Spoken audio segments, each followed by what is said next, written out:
வணக்கம் ஃப்ரெண்ட்ஸ். லட்சுமி அம்மா அவர்கள் எழுதிய நாயக்கர் மகள். அத்தியாயம் 8. மாடி அறையில் விளக்கின் அருகில் படிப்பதற்கு உட்கார்ந்திருந்த சரோஜினி நோட்டு புத்தகத்தின் ஏடுகளை மெல்ல புரட்டி கொண்டிருந்தாள். கீழே சமையலறையை பூங்காவனம் கழுவி கொண்டிருக்கும் சப்தம் கேட்டது. அதுதான் அவளது அன்றாட கடைசி அலுவல். அதை முடிந்ததும் விளக்கை அவித்துவிட்டு அவள் தூங்க சென்று விடுவாள். அத்துடன் தென்னஞ்சோலை பங்களாவின் வாழ்க்கையும் உறங்க சென்று விட்டது போல் வீட்டில் அமைதி கூடிக்கொண்டுவிடும். தூரத்திலிருந்து காற்றுடன் கலந்து வந்து மோதும் மாதா கோயிலின் மணி ஓசையும், தோட்டத்தில் சந்தேகத்துடன் திரிந்து கொண்டிருக்கும் ராமசாமியிடமிருந்து அப்போது எழும் குறைப்பு சப்தத்தையும் தவிர தென்னஞ்சோலையை பயங்கரமானதொரு நிசப்தத்தில் மூழ்கிவிடும். வழக்கம்போல் அந்த பயங்கரமான அமைதி சரோஜினிக்கு துயரமான சிந்தனைகளை அன்று எழுப்பவில்லை. அதற்கு பதில் நோட்டு புத்தகத்தின் கடைசி பக்கத்தையே வெகு நேரம் பார்த்து கொண்டிருந்த அவள் தனக்குள்ளே குறுநகை செய்து கொண்டாள். முத்துக்களை போன்ற அவளது கையெழுத்துக்கள் தாங்கி அந்த பக்கத்தை பாழ்படுத்துவது போல் சிவப்பு மையினால் தீர்க்கமாக குறுக்கே எழுதியிருந்த அந்த சிறு வாக்கியத்தை மந்திரம் ஜபிப்பது போல் மீண்டும் மீண்டும் வாசித்த சரோஜினி இன்ப பெருமூச்சிருந்தாள். விடை முழுவதும் தவறு, தயவு செய்து பரிசோதனையை திரும்பவும் செய்யவும் என்று அந்த சிறு வாக்கியம் அன்று நடந்த சிறு சம்பவத்தை அவளுக்கு மீண்டும் நினைவுறுத்தவே அவள் தனக்குள் மெல்ல சிரித்து கொண்டாள். சரோஜினி சில தினங்களில் முற்றிலும் புதியவளாக மாறிவிட்டிருந்தாள். முடிவே இல்லாது திகைப்பை அளித்த பாலைவனத்தில் நெடுந்தோறும் பிரயாணம் செய்து சோர்ந்திருந்த பிரயாணி ஒருவன் திடீரென்று நீரும் நிழலும் கொண்ட ஜீவ பூமியை சமீபித்து விட்டால் எத்தகைய ஆனந்தத்தை அடைவானோ அத்தகைய ஒரு ஆனந்தம் அவளது உள்ளத்திலே சில தினங்களாக குடிக்கொண்டிருந்தது. வகுப்பில் தினசரி அவர்களது காதுகளில் ரீங்காரம் செய்த அந்த கம்பீரமான குரல் சுழன்று வண்டை போல் வகுப்பை முழுவதும் சுற்றிவிட்டு முடிவில் அவள் மீது லயித்துவிடும். பரிவு நிறைந்த அந்த பார்வை, டக் டக் என்று தினசரி காலை 10 மணிக்கு வராந்தாவில் எழுந்த பாதரட்சியின் அந்த தனி ஓசை ஆக ஒவ்வொன்றும் அவளுக்கு மகிழ்ச்சி தரும் விஷயங்களாகவே இருந்தன. காந்தத்தை கண்டு கடிகி ஓடும் இரும்புத்தூளை போல் அவளது மனம் கலாசாலைக்கு புதிதாக வந்திருந்த இளம் பௌதிக ஆசிரியர்பால் கவரப்பட்டு விட்டது உண்மையே. ஆகவே அவள் வழக்கம் போல் இரவு வேளையில் துயரமான சிந்தனையில் கண்ணீர் வடிப்பதை விட்டு கடந்த சில தினங்களாகவே வானத்தையும் அதில் தெரிந்த எண்ணற்ற மீன்களையும் வெறித்து பார்த்தபடி இன்பமானதொரு கற்பனை உலகில் சஞ்சரித்து கொண்டிருந்தாள். விளக்கை அணைத்துவிட்டு படுக்கையில் வந்து சாய்ந்து கொண்ட அவளுக்கு அந்த சிறு சம்பவம் மீண்டும் மீண்டும் நினைவில் வந்து தோன்றி கொண்டே இருந்தது. பரிசோதனை சாலையில் சரோஜினி என்று தான் செய்து முடித்த பரிசோதனையின் விடையை நோட்டு புத்தகத்தில் அவசரமாக எழுதி முடித்து கொண்டிருந்தாள். டக் டக் என்று அறைக்குள்ளே சமீபத்தில் ஒலித்த பாதரட்சியின் அந்த தனி ஓசையை கேட்டதும் அவளையும் அறியாது அவளது உள்ளம் இன்பத்திலே துடிக்க ஆரம்பித்தது. மேஜை அருகில் வந்து நின்ற மோகனரங்கத்தை நிமிர்ந்து பார்க்கும் முன் அவளது மகிழ்ச்சி கன்னங்களில் லேசாக சிவந்து மறைந்தது. எங்கே, உங்களது பரிசோதனையின் முடிவை பார்க்கலாமா என்று கனிவான குரலில் மெல்ல வினவிய அவன் மேஜை மீதிருந்த புத்தகத்தை கரங்களில் எடுத்துக்கொண்டான். அந்த ஒரு நிமிஷமும் சரோஜினிக்கு ஒரு யுகமாக தோன்றியது. அழகான கையெழுத்து. நோட்டு புத்தகத்தையே நான் அவலட்சணப்படுத்திவிட்டேன், மன்னிக்கவும் என்று கூறிவிட்டு கண்களால் அவளை மோகனரங்கன் அவளிடம் புத்தகத்தை திரும்ப அளித்தான். அதை வாங்கி படித்து பார்த்த சரோஜினிக்கு தூக்கி வாரி போட்டது. அவளது பரிசோதனைக்கு அவன் அளித்திருந்த மார்க் 0 இருந்தது. அத்துடன் தயவு செய்து பரிசோதனையை திரும்பவும் செய்யவும் என்று உத்தரவு ஒன்று சிவப்பு மையினால் கிறுக்கப்பட்டிருந்தது. இந்த அபத்தமான விடைக்கு இதற்கு மேல் மார்க்கை எதிர்பார்க்க முடியாதல்லவா என்று மெல்ல சிரித்தான். அவள் குப்பென்று சிவந்து போன தமுகத்தை கீழே தட்டி கொண்ட அவள் அவமானம் தாழ முடியாது கண்களில் பெருகிய கண்ணீரை சிரமத்துடன் சமாளித்து கொண்டாள். எனக்கு ஒரு சிறு உபகாரம் செய்ய வேண்டும்.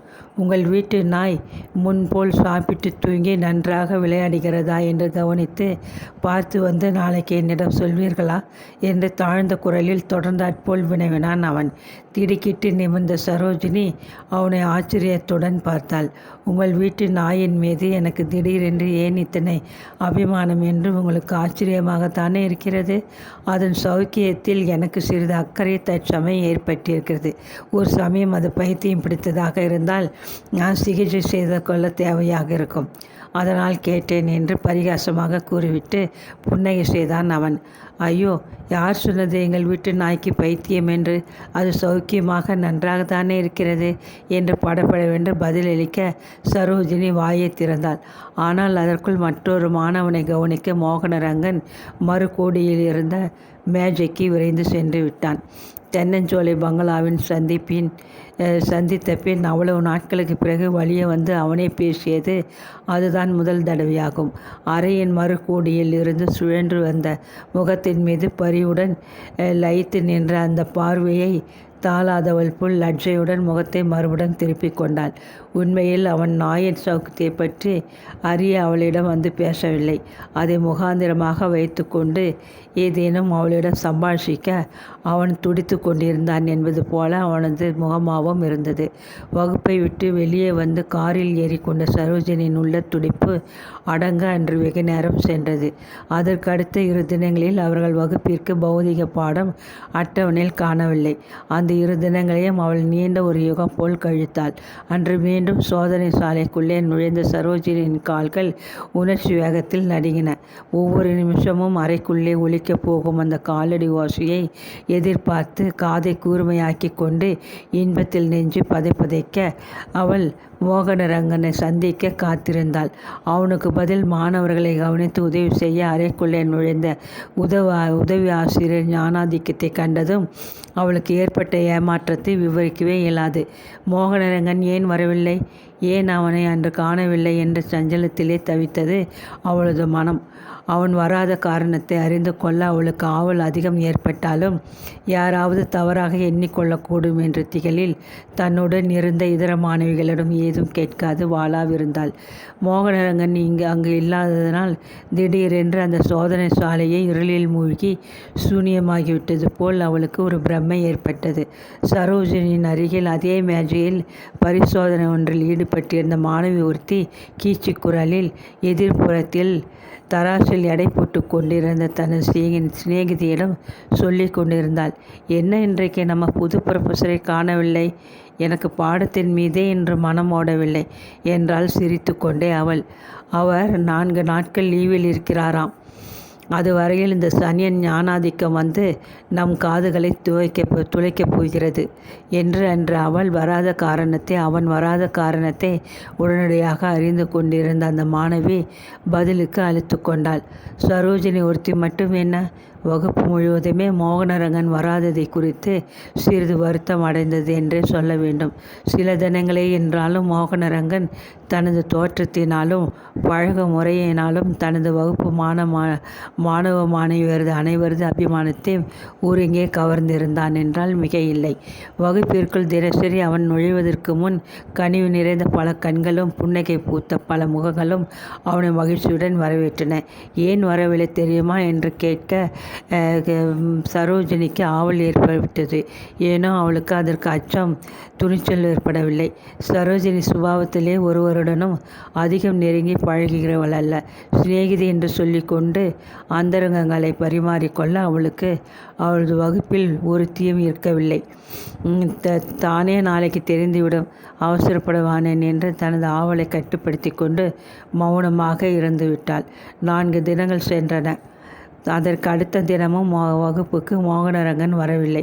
பூனையைப் போல் வகுப்பில் நுழைந்த ஞானாதிக்கத்தை கண்டதும் மாணவர்கள் வெறுப்புடன் ஹோவென்று கோஷமிட்டனர்.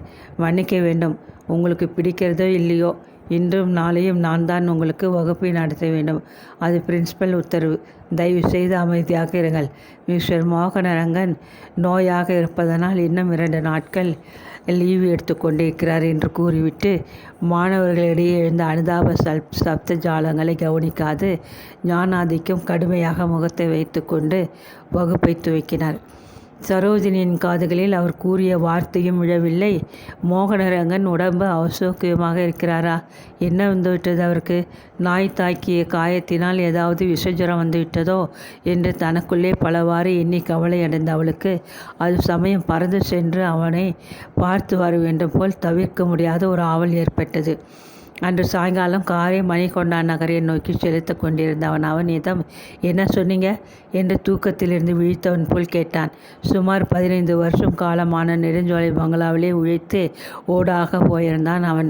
வாழ்க்கையிலே விருப்பு வெறுப்பு என்ற உணர்ச்சிகளுக்கு அவன் இடம் வைத்து கொண்டதில்லை. வேலை செய்து கொண்டே இவன் தூங்குகிறானா என்று என்ன என்று பார்க்கிறவர்களுக்கு எண்ணும்படியாக இவ்வளவு சிந்தனையே அற்று மனித இயந்திரமாக மாறியிருந்தான்.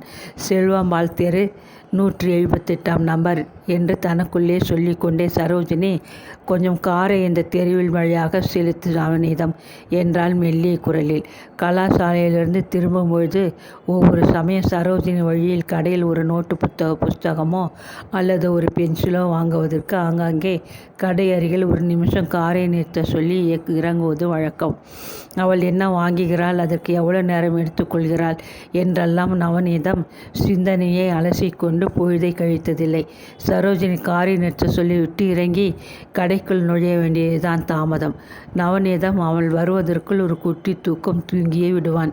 இங்கே சிறிது நேரம் காரை நிறுத்து, சீக்கிரத்தில் திரும்பி விடுகிறேன் என்று படபடப்பாக கூறிய சரோஜினி மோகனரங்கன் குடியிருந்த வீட்டு வாயில் அருகில் இறங்கினாள்.